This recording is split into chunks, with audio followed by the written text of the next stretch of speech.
भारत और अमेरिका के बीच बढ़ते व्यापारिक रिश्तों के बीच एक बड़ी चुनौती खड़ी हो गई है और वो है टैरिफ की। रूसी तेल खरीदने के बाद अमेरिका ने भारतीय सामानों पर 25% का एडिशनल टैरिफ लगा दिया था, जिससे कुल टैरिफ 50% तक पहुंच गया था। इससे भारत के एक्सपोर्ट पर असर पड़ने का खतरा है। हालांकि बातचीत के संकेत बताते हैं कि आने वाले समय में हालात बदल सकते हैं। भारतीय अर्थव्यवस्था तेजी से आगे बढ़ रही है, लेकिन डॉलर के मुकाबले रुपए की कमजोरी और एआई जैसी नई चुनौतियां भी सामने है। अब सवाल ये है कि क्या भारत इस मुश्किल दौर को अवसर में बदल पाएगा? तो चलिए इस अपडेट को डिटेल में जानते हैं। लेकिन आगे बढ़ने से पहले एक रिक्वेस्ट है कि जो भी लोग इस चैनल पर नए हैं वो हमारे चैनल को सब्सक्राइब ज़रूर करें। इस काम के लिए कोई पैसे नहीं लगते हैं, बल्कि इससे हमें मोटिवेशन मिलता है। तो चलिए आगे बढ़ते हैं। मुख्य आर्थिक सलाहकार वेदांत नागेश्वर ने गुरुवार को कहा कि उन्हें उम्मीद है कि अमेरिका के साथ टैरिफ मुद्दों का समाधान अगले 8 से 10 सप्ताह में हो जाएगा। रूसी तेल खरीदने के कारण भारतीय सामानों पर अमेरिका ने 25% का एडिशनल टैरिफ लगाया है। इससे भारत पर कुल टैरिफ 50% हो गया है। दोनों देशों के बीच बातचीत चल रही है और माना जा रहा है कि अगले कुछ दिनों में टैरिफ कम करने पर बात बन सकती है। कम से कम 25% एडिशनल टैरिफ खत्म किया जा सकता है। नागेश्वरन ने भारत चैम्बर ऑफ कॉमर्स के एक कार्यक्रम में कहा कि दोनों सरकारों के बीच बातचीत चल रही है। मेरा अनुमान है कि अगले 8 से 10 सप्ताह में हम भारतीय सामानों पर अमेरिका के एडिशनल टैरिफ का समाधान देख पाएंगे। उन्होंने कहा कि 25% रेसिप्रोकल टैरिफ में भी कमी की जा सकती है। ये 10 से 15% के बीच हो सकता है।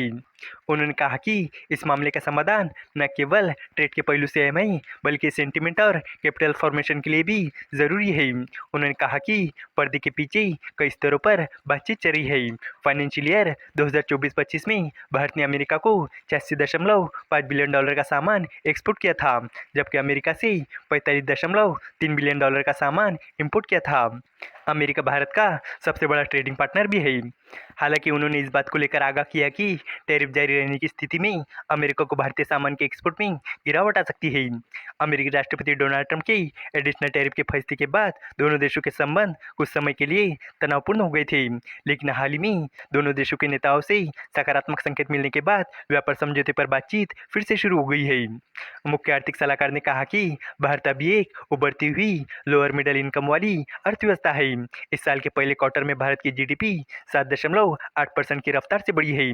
कोविड के बाद भारत की अर्थव्यवस्था कई देशों से ज़्यादा तेजी से बढ़ी है।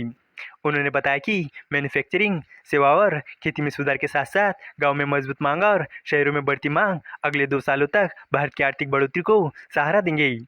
नागेश्वर ने कहा कि हाल ही में जीएसटी दरों में कमी से लोगों के पास खर्च करने के लिए ज़्यादा पैसे बचेंगे। एमएसएमई को ज़्यादा कर्ज मिल रहा है और बड़े उद्योगों को दिए जाने वाले लोन में भी सकारात्मक बदलाव हो रही है। उन्होंने बताया कि इस साल के पहले क्वार्टर में करंट अकाउंट डेफिसिट जीडीपी का सिर्फ 0.2% रहा और देश का विदेशी मुद्रा भंडार भी अच्छी स्थिति में है। उन्होंने कहा कि अभी रुपये डॉलर के मुकाबले कमज़ोर हो रहा है, लेकिन हमारी अर्थव्यवस्था मजबूत है। इसलिए मुझे भरोसा है कि आने वाले समय में रुपये अपनी कीमत बनाए रखेगा और भी मजबूत होगा।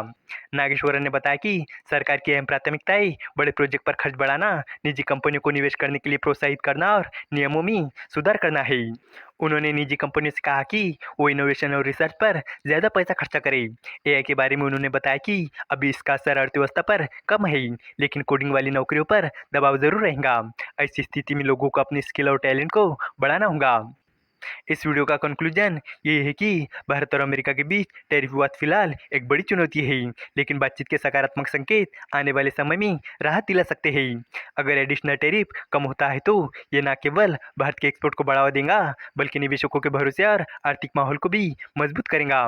भारतीय अर्थव्यवस्था तेजी से आगे बढ़ रही है और सरकार बड़े प्रोजेक्ट्स, इनोवेशन और निजी निवेश को प्रोत्साहित कर रही है। हालांकि रुपए की कमजोरी और जैसी चुनौतियां मौजूद है, लेकिन सही नीतियों से भारत इस मुश्किल को अवसर में बदल सकता है। उम्मीद है कि आपको ये जानकारी पसंद आई होगी और भी इसी तरह के इंफॉर्मेटिव वीडियोस के लिए हमारे चैनल को सब्सक्राइब करें। धन्यवाद।